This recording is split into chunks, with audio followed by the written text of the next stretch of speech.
The air was thick with the scent of charcoal and blooming jasmine as the Carter family's backyard buzzed with the warmth of a late summer evening. The Carters' modest home, tucked into a quiet corner of a suburban neighborhood, glowed under strings of fairy lights strung across the patio. It was a Friday night, and the rhythmic hum of conversation and laughter filled the space as friends and family gathered around a long table laden with grilled chicken, coleslaw, and pitchers of sweet tea. James and Evelyn Carter, the hosts, leaned back in their chairs, their faces lit with contentment as they watched their granddaughter, Lily, twirl through the grass, chasing fireflies with a gleeful squeal. The scene was a slice of perfection, a moment where the world's troubles seemed to dissolve into the soft glow of community. But beneath the surface, a quiet tension was brewing, one that would soon shatter the evening's peace. From a window across the street, Mrs. Holloway, a retiree who'd lived in the neighborhood for nearly 40 years, peered out with a furrowed brow. Her sharp eyes tracked the lively gathering, noting the unfamiliar faces and the music drifting just a touch louder than usual. To her, the scene felt out of place in their typically subdued block. She'd seen families come and go, but something about this gathering, its size, its energy set her nerves on edge. Without a second thought, she picked up her phone and dialed the police, her voice clipped but steady. "There's a big group at the Carter's place," she said. "I don't know what's going on, but it's too loud, too many people. Could you check it out?" The dispatcher assured her officers would be sent, and Mrs. Holloway returned to her vigil, convinced her call was a necessary precaution. Soon, the low hum of a police cruiser broke the evening's rhythm, its flashing lights casting stark shadows across the Carter's lawn. Two officers, Officer Hayes and Officer Delgado, stepped out, their postures professional yet guarded as they approached the backyard. The music stopped abruptly, and a heavy silence fell over the guests. James stood, his broad shoulders squared, but his eyes betraying a flicker of disbelief. Evelyn's hand tightened around her glass, her smile fading as she sensed the shift in the air. Officer Hayes, his voice calm but firm, spoke first. "Evening, folks. We got a call about a disturbance here. Just need to make sure everything's under control." Officer Delgado scanned the crowd, taking in the picnic tables, the children now frozen mid-play, and the adults exchanging wary glances.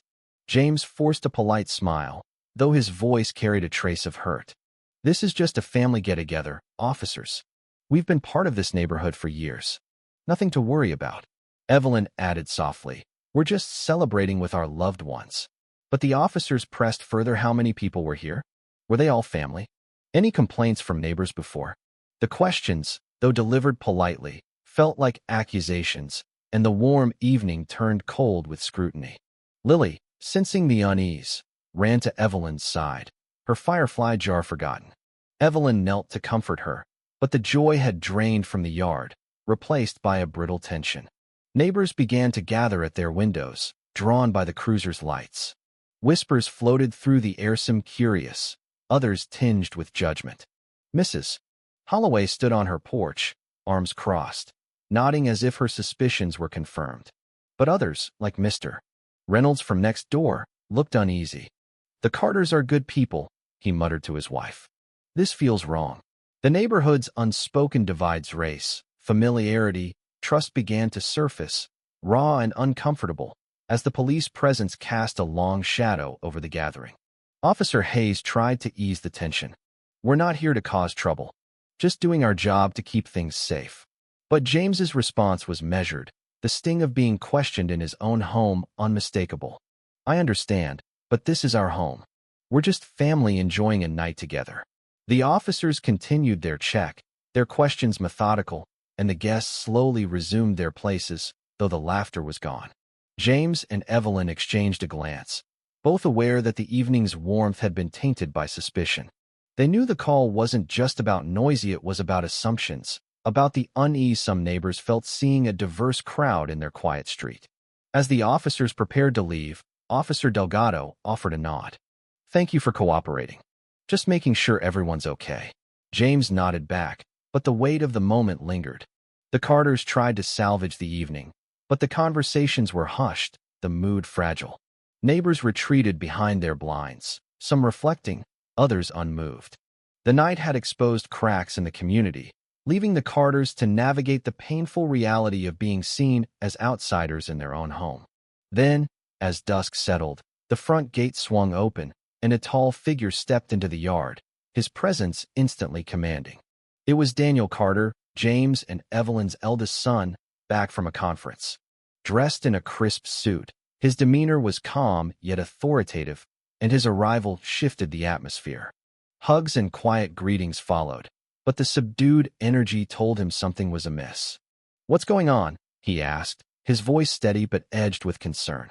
Before James could explain, a knock came at the door. Officer Hayes stood there, his expression uncertain. "Mr. Carter?" he asked. Daniel stepped forward. "I'm Daniel Carter, District Attorney." The words landed like a lightning strike, rippling through the yard and reaching the neighbors lingering outside. The officers stiffened, their professionalism tinged with surprise. Neighbors whispered, their assumptions crumbling. Mrs. Holloway, watching from her porch, faltered, her certainty shaken. Daniel's voice was even but firm. "I understand the need for vigilance, but this shows how quickly assumptions can fracture a community." He turned to the neighbors now gathering closer, their faces a mix of shock and embarrassment. "My family has been here for decades. We're not strangers. We deserve respect, not suspicion." His words were both a rebuke and an invitation, challenging the crowd to confront their biases. Mrs. Holloway stepped forward, her voice trembling. "I didn't know, I just thought it was too much." Daniel nodded, his tone measured but resolute.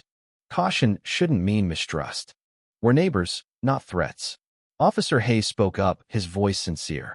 "This is a lesson for us too. We're here to serve everyone fairly."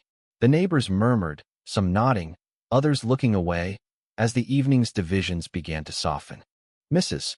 Nguyen, a longtime resident, spoke up. "We've all misjudged at times. What matters is what we do next." In the weeks that followed, the Carters took a bold step, hosting a neighborhood potluck to bridge the gap. The event hummed with cautious hope, tables heavy with dishes from across the block. Mrs. Nguyen spring rolls, Mr. Reynolds cornbread. Conversations turned to trust, inclusion, and the sting of prejudice, with the Carters sharing their story with grace but unflinching honesty. Mrs. Holloway apologized quietly, and Evelyn took her hand, offering a path forward. Officers Hayes and Delgado attended, pledging to build trust in their work. Daniel addressed the crowd, his voice steady. "This is about creating a place where everyone feels valued. It starts with listening, with seeing each other's humanity." As the stars emerged, the neighborhood felt lighter, the barriers less daunting. Plans for more gatherings took root, and a fragile sense of unity grew. But the questions burned. Why did Daniel's title shift perceptions? What if he hadn't been there? And how many families face such scrutiny without a voice to challenge it? The Carter's story became a spark, igniting conversations about bias and trust that echoed beyond their street. As laughter returned to the yard, the promise of a more inclusive future took hold, a testament to the power of courage, dialogue, and the unyielding strength of community.